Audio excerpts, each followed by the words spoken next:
mayam buhan mamagda pun sebayu nam na taram usring asi sene nasina pisas ni maka tarapa episode 99 and 100 pudun laksari ain episode si pathop matam na soi kilan ki bam disita nando boyar bu sumyam nga piu mayam sene nasibu sunung sibiduna support of hajari farido dyam mubirum da mai usilasi amangi episode ta kani kana rani ki masabu pukibadagi rani na tanakiba amadi rokina pabitra da nang rani amadi aigi lhongba thingba amadi akoi ani na fataba sangsara asi panbada thingba ngamloi haibada pabitra na ngamloi daroga su hona badi aidana hona ba haibasina tungda mai pakli baduni haikiba adu pawo mayam ni yengbikhri masigi matung ta episode mayam na kudol tamjari hauji han basinda rokina pabitra da wai ado yamna fasai adu bu aina nanguma mibu oramlagadi kuba kurang badabani Pabitra matang da kari tholakadagi haibase khangbat nati adu bo koin honabadi yaidana honariba asita kari orakadagi haibasu kana amtana khangba ngambasu nati hari somdana rani na saji oliba kani kabu tanaraktuna na karada selibano nangna sapa mafam kuding aina tanaduna nangu phagani haina lauri hauji saji oliba kani ka ase amu sengkri kani ka gi matung da rani su tanari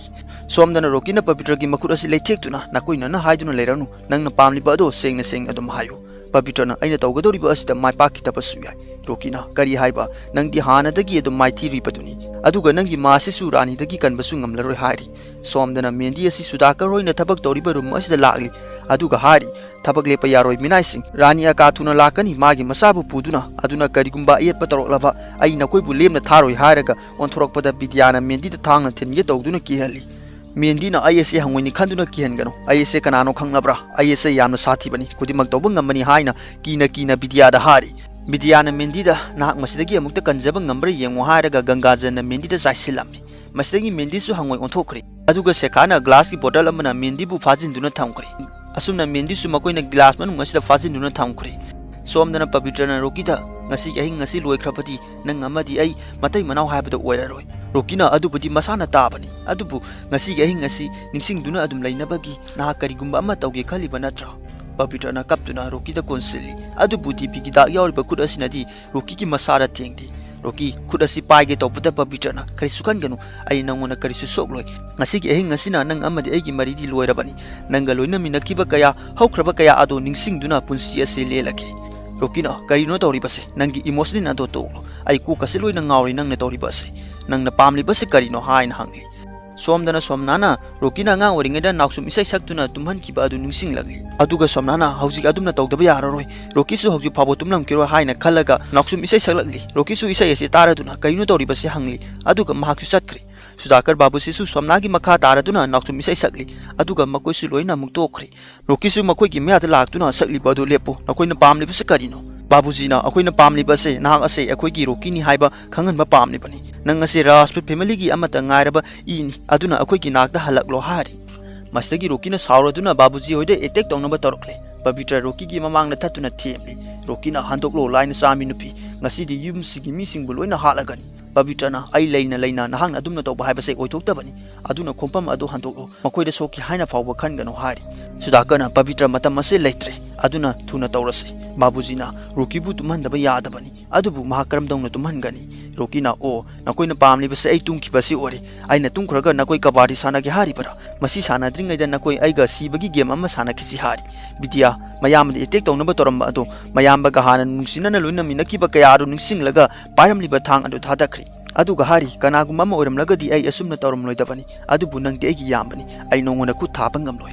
somdana rani na kanika bu tanarriba asta kanika su selam madigi lepkri aduga saji dagi mak mi ontorokli Rani na isa yauriba basket aingona piro nangna mayabi gilari khara iba mayabi gi maramda khara khanglaga nasana nasabu sakti leba akan bani khanjari bara adubu aidi mayabi gi maku uri bani aingona salak tawge hana khanganu natrabadi nang sunangi napagi manakta thagani hari somdana rokina attack tongnaba tobasta Pabitra daw yauriba khut asina rokida ngakli rokisu saina fangdun lauri aduga Pabitra bu rokina inthokri rokisu masa adu maning hali Pabitra mahanga tu ki basta mongona yauramba injection adu makhara takri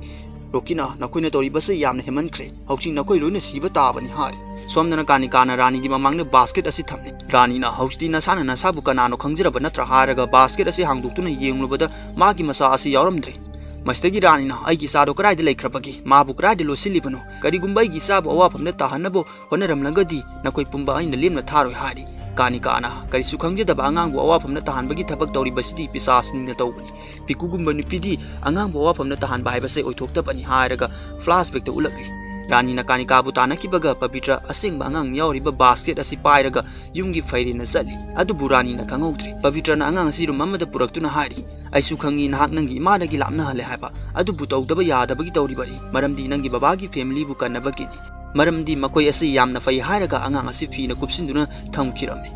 Rani na nang naingoda minam tawraba nang na tawgi yauna aibu mafam ista puduna lakiba natra maramdi Pavitra na Rocky da magi plan adu tawba yana bagi ai nangbu lemna tharoi hairaga masindagi nuksit kamli Kanika su paithoktu taraga leri Rani na sauna Pavitra aina pamli base amuka hana nahangna thugaiba yaroi aina khoi loina hat kani hairaga sakri adu Kanika budi mahang harpiramdre Kanika na piku aina thajai Rocky hojik tumlam nani haiba aduga injection adu Rocky gi harta kakpadabani haina sonjari Somna Rocky na kanamta lemna tharoi aigi khudasina phakiba mi adudi sidri phabo thaduroi hairaga somnada hanubi na isai sakba yamna pamliba ado hojik kaina bagi isai sakna basem saro haina lauri somna Rocky na lauri bise taraduna Rocky aduna tawgunu haina hajari hauji Rocky asi mayam attack tawna basang selagre matam aduda somna nauksim sai amung salagre masidagi leriba babuji hoisu isai asi sapmana na sakli masidagi Rocky si masa asi karino ma tawroktuna haithaduna taduna tungkri Pavitra na masigi matam asi sapsare Rocky tungkri nakoi gi tiya du sukalo ai sirin loktholage hairaga magi pida yekiba sirin adu yenglakpadadi sirin adu yauramdre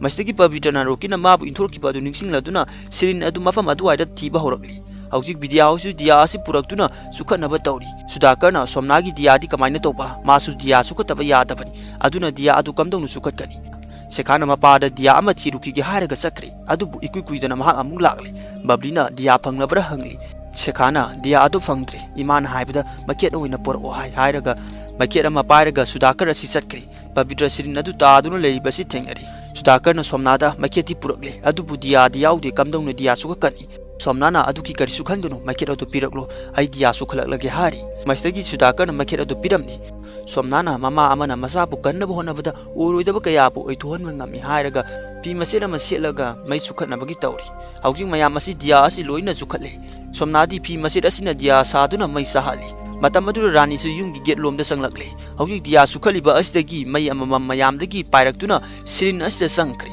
hauji sirin asi mangan amaga loina na nganthokli matam adu Rocky su tumlamadagi hauglakli somdana Rani na lakpada mahak sangma ngamdanabagi thalambana masa asi handokli matam adu angobo maiku masu paithorokli somdana Pavitra na sirin asi yenglaga haina kibakya asi ningsingli injection asi Rocky ki harta kakpadoribani karigumma soirabadi Rocky ki punsi asi mangadoribani hai kibakya asi ningsinglaga Pavitra Rocky ki mayara sensinduna sirin asi Rocky ki harta thinduna injection asi kakkhre hauji Rocky asi tutharaktuna Pavitra ki lingjumda ngathaduna gyan mangduna laikre somdana Rani na masi khudima ase nasakna toboiramgani hari aduga flashback to ulagli Kanika na Rani na aigi tungda tanarapaga mana sangma ngamdanabagi parisima gi layase mana lakadoriba lambi duda saisunduna thamlagi nangona plan adu tawbada matam yamna phangnabagi hairaga Rani na mabu tanadringai Rani sangma ngamdanaba plan hana loina silangkri aduga masigi matung Rani na magi masabu Kanika na puduna satchiba adu uraduna Rani na Kanika bu tanaki hauji presenta mung lakli Rani na saungna lamaida kutum masina suri aduga masa asi mai sahalakli somdana Rocky gi matawasida mayam asi nungaitaba haibadu ori adubu Rocky da leiramliba asokpasing adu tamna loina bahanjinduna loina fakri aduga mamit adu pangthrokli hauji Rocky asi karimda tawdri aduga Pavitra da piku haina karokli Pavitra mapuroibana karisu tawdaba asida aduki matik harauri mapa mapusu loina harauduna Rocky bu koli matam aduda somnana Rocky karisu tawdrabra haina hanglakli Rocky su mamana harakli basi tari somdana Rani na masapu mamai sahanduna sangba ngamdana bathaliba asi mai sahaliba asina thugaiduna sangba ngamnaba honari somdana Rocky na mamabu phajiliba wal asi thugairami aduga mamabu manungdagi puthurokli masomnana masabu haraunu konjari masana karisu tawramdaba asita Rocky na ima ayyan malale aigi family bu awa phamna taraga aina karisu tawba ngamdre aina su nakoida hairudaba ngangluidaba kaya ama ngangkri mamana nati Rocky nangi naran karisu leite tawriba kaya adu nangna nati nahak amu halakpa ase masidagi hena nungaiba amata leite hari asumna family ase harauna nungsinana kona aduna leiri somdana Rani su yum masida sangba horokli aduga masadu su saina phangduna lauri basi Rocky hoisu tari babuji na Rani na tawri basi yamna hemankre hauji ekoi magi makhada leiragumsi Vidyana khulai sing amdi lagi polam sing asi puraktuna piri Rocky na Rani na kanagumba amtabu magi makhada thamdana honagani hauji ekoi maga lanthengna batabani yum masida mana yeliba se yetana hona batabani hari Pavitra na nate Rocky adumna togumsi Sudhakarna karigino Pavitra nahangna Rocky asi Rani gi makhada leriba si fabaga mahaka lanthengna si haiki banatra Pavitra na asengbadi hauji Rocky asi Rani gi makhada gi nanthoktri रोकी ꯏꯗ ꯋꯥꯁꯛꯈ꯭ꯔꯕꯅꯤ ꯃꯈꯣꯏ ꯑꯅꯤ ꯑꯃꯠꯇ ꯑꯣꯏꯅꯕꯒꯤ ꯃꯁꯤꯕꯨ ꯊꯨꯒꯥꯏꯕ ꯍꯥꯏꯕꯁꯤ ꯑꯔꯥꯏꯕꯗꯤ ꯅꯠꯇꯦ ꯔꯣꯀꯤꯁꯨ ꯔꯥꯅꯤꯒ ꯃꯥꯒ ꯋꯥꯁꯛꯃꯤꯟꯅꯈꯤꯕ ꯀꯌꯥ ꯑꯗꯨ ꯅꯤꯡꯁꯤꯡꯂꯛꯂꯤ ꯔꯥꯅꯤꯅ ꯔꯣꯀꯤꯗ ꯍꯥꯏꯔꯤ ꯋꯥꯁꯛ ꯑꯁꯤ ꯅꯍꯥꯛꯅ ꯊꯨꯒꯥꯏꯔꯕ ꯅꯪꯒꯤ ꯖꯨꯝꯕꯤꯒꯤ ꯁꯛꯇꯤꯡꯁꯤꯡ ꯑꯁꯤ ꯑꯩꯉꯣꯟꯗ ꯂꯣꯏꯅ ꯌꯥꯎꯔꯛꯂꯒꯅꯤ ꯑꯗꯨꯒ ꯅꯪꯁꯨ ꯁꯤꯕ ꯇꯥꯕꯅꯤ ꯍꯥꯏꯔꯤ ꯔꯣꯀꯤꯅ ꯃꯔꯝ ꯑꯁꯤꯅ ꯍꯧꯖꯤꯛ ꯔꯥꯅꯤꯗ ꯑꯩ ꯑꯁꯤ ꯐꯔꯦ ꯍꯥꯏꯕ ꯈꯪꯍꯟꯕ ꯌꯥꯗꯦ ꯍꯧꯖꯤꯛꯁꯨ ꯖꯨꯝꯕꯤ ꯑꯣꯏꯗꯕ ꯌꯥꯗꯕꯅꯤ ꯍꯥꯏꯔꯤ ꯁꯣꯝꯗꯅ ꯔꯥꯅꯤꯅ ꯆꯪꯂꯛꯇꯨꯅ ꯅꯥꯁꯛ ꯅꯪꯅ ꯑꯩꯕꯨ ꯊꯤꯡꯕ ꯉꯝꯂꯣꯏ ꯍꯧꯖꯤꯛ ꯌꯦꯡꯕ ꯇꯥꯔꯦ ꯔꯥꯖꯄꯨ ꯐꯦꯃꯤꯂꯤ ꯑꯁꯤ ꯑꯩꯉꯣꯟꯗꯒꯤ ꯀꯅꯥꯅ ꯀꯟꯕ ꯉꯝꯃꯒꯦ ꯍꯥꯏꯅ ꯍꯥꯏꯖꯔꯤ ꯁꯣꯝꯗꯅ ꯄꯕꯤꯇ꯭ꯔꯅ ꯊꯥꯡ ꯑꯃ ꯄꯥꯏꯗꯨꯅ ꯔꯣꯀꯤꯕꯨ ꯖꯨꯝꯕꯤ ꯑꯣꯏꯔꯤꯕ ꯁꯥꯟꯅꯕꯒꯤ ꯃꯃꯥꯏꯗ ꯑꯃꯗꯤ ꯃꯔꯥꯏꯕꯛꯇ ꯊꯥꯡꯅ ꯂꯦꯜꯂꯤ ꯃꯇꯝ ꯑꯗꯨꯗ ꯔꯥꯅꯤꯅ ꯌꯨꯝ ꯑꯁꯤꯗ ꯆꯪꯂꯛꯇꯨꯅ ꯂꯥꯎꯔꯛꯂꯤ ꯍꯦ ꯂꯥꯏꯅ ꯆꯥꯟꯕꯤ ꯅꯨꯄꯤ ꯑꯩ ꯈꯪꯉꯤ ꯑꯩꯒꯤ ꯆꯥ ꯑꯁꯤ ꯅꯪꯒꯤ ꯅꯐꯝꯗ ꯂꯩ ꯍꯥꯏꯕ ꯅꯪꯅ ꯇꯧꯅꯤꯡꯕ ꯀꯌꯥ ꯇꯧꯖꯧ ꯑꯗꯨꯕꯨ ꯅꯍꯥꯛꯅꯗꯤ ꯃꯥꯏ ꯄꯥꯛꯍꯜꯂꯣꯏ ꯍꯧꯖꯤꯛꯇꯤ ꯑꯩꯁꯨ ꯂꯥꯛꯂꯤ ꯍꯥꯏꯅ ꯂꯥꯎꯔꯤ ꯄꯕꯤꯇ꯭ꯔ ꯍꯣꯏꯁꯨ ꯂꯥꯎꯔꯤꯕꯁꯤ ꯇꯥꯔꯗꯨꯅ ꯄꯕꯤꯇ꯭ꯔꯅ ꯃꯌꯥꯝꯗ ꯔꯥꯅꯤꯅ ꯈꯪꯗꯅꯕꯒꯤ ꯑꯩꯈꯣꯏꯅ ꯇꯧꯈꯤꯕ ꯀꯌꯥꯒꯤ ꯈꯨꯗꯝ ꯆꯥꯡꯗꯝ ꯑꯃꯇ ꯃꯉꯣꯟꯗ ꯈꯪꯍꯟꯕ ꯌꯥꯗꯦ ꯍꯥꯏꯔꯤ ꯃꯁꯤꯗꯒꯤ ꯃꯌꯥꯝꯁꯨ ꯔꯥꯅꯤꯅ ꯈꯪꯗꯅꯕꯒꯤ ꯂꯣꯏꯁꯤꯜꯂꯤ ꯄꯕꯤꯇ꯭ꯔꯅ ꯂꯩꯕꯥꯛ ꯃꯀꯨꯞ ꯈꯔ ꯂꯧꯔꯒ ꯔꯣꯀꯤꯒꯤ ꯃꯃꯥꯏꯗ ꯇꯩꯔꯤ ꯖꯨꯝꯕꯤ ꯃꯥꯅꯕꯒꯤ ꯔꯥꯅꯤꯁꯨ ꯄꯕꯤꯇ꯭ꯔ ꯍꯣꯏꯅ ꯂꯩꯔꯤꯕ ꯔꯨꯝ ꯑꯁꯤꯗ ꯆꯪꯂꯛꯂꯤ ꯑꯗꯨꯒ ꯔꯣꯀꯤꯁꯤ ꯑꯩꯅ ꯉꯥꯛ ꯆꯠꯊꯣꯛꯂꯨꯕꯗ ꯇꯧꯔꯝꯂꯤꯕꯁꯤ ꯀꯔꯤꯅꯣ ꯑꯩꯁꯨ ꯈꯪꯉꯤ ꯈꯨꯗꯤꯡꯃꯛ ꯑꯁꯤ ꯄꯕꯤꯇ꯭ꯔꯅ ꯇꯧꯔꯤꯕꯅꯤ ꯍꯥꯏꯕ ꯃꯍꯥꯛ ꯀꯗꯥꯏꯗ ꯂꯩꯈ꯭ꯔꯕꯒꯦ ꯍꯥꯏꯅ ꯔꯣꯀꯤꯗ ꯍꯪꯂꯤ ꯔꯣꯀꯤꯅ ꯄꯕꯤꯇ꯭ꯔ ꯁꯤꯗ ꯂꯩꯔꯦ ꯍꯥꯏꯔꯒ ꯄꯕꯤꯇ꯭ꯔ ꯑꯁꯤ ꯃꯥꯒꯤ ꯃꯇꯨꯡꯗꯒꯤ ꯄꯨꯊꯣꯔꯛꯂꯤ ꯑꯗꯨꯒ ꯏꯄꯤꯁꯣꯗ ꯑꯁꯤꯁꯨ ꯃꯇꯥꯡ ꯑꯁꯤꯗ ꯂꯣꯏꯁꯤꯜꯂꯤ ꯃꯌꯥꯝ ꯉꯁꯤꯒꯤ ꯏꯄꯤꯁꯣꯗ ꯑꯁꯤ ꯃꯇꯥꯡ ꯑꯁꯤꯗ ꯂꯣꯏꯁꯤꯟꯖꯔꯦ ꯑꯩꯅ ꯏꯄꯤꯁꯣꯗ ꯑꯁꯤ ꯄꯥꯊꯣꯛꯄ ꯃꯇꯝꯗ ꯁꯣꯏꯈꯤ ꯂꯥꯟꯈꯤꯕ ꯑꯃꯗꯤ ꯁꯤꯊꯅ ꯍꯟꯗꯣꯛꯄ ꯌꯥꯎꯔꯕꯁꯨ ꯃꯌꯥꯝꯅ ꯉꯥꯛꯄꯤꯌꯨ ꯃꯌꯥꯝ ꯅꯨꯡꯁꯤꯕꯤꯗꯨꯅ ꯁꯤꯕꯁꯨ ꯂꯥꯏꯛ ꯀꯃꯦꯟ ꯑꯃꯗꯤ ꯁꯕꯁꯀ꯭ꯔꯥꯏꯕ ꯇꯧꯕꯤꯔꯝꯃꯨ ꯍꯥꯏꯖꯔꯤ ꯐꯔꯦ ꯑꯗꯨꯗꯤ ꯃꯌꯥꯝ ꯃꯊꯪꯒꯤ ꯏꯄꯤꯁꯣꯗꯇ ꯑꯃꯨꯛ ꯊꯦꯡꯅꯔꯁꯤ ꯉꯁꯤꯒꯤꯗꯤ ꯀꯥꯏꯅꯔꯁꯤ ꯕꯥꯏ ꯕꯥꯏ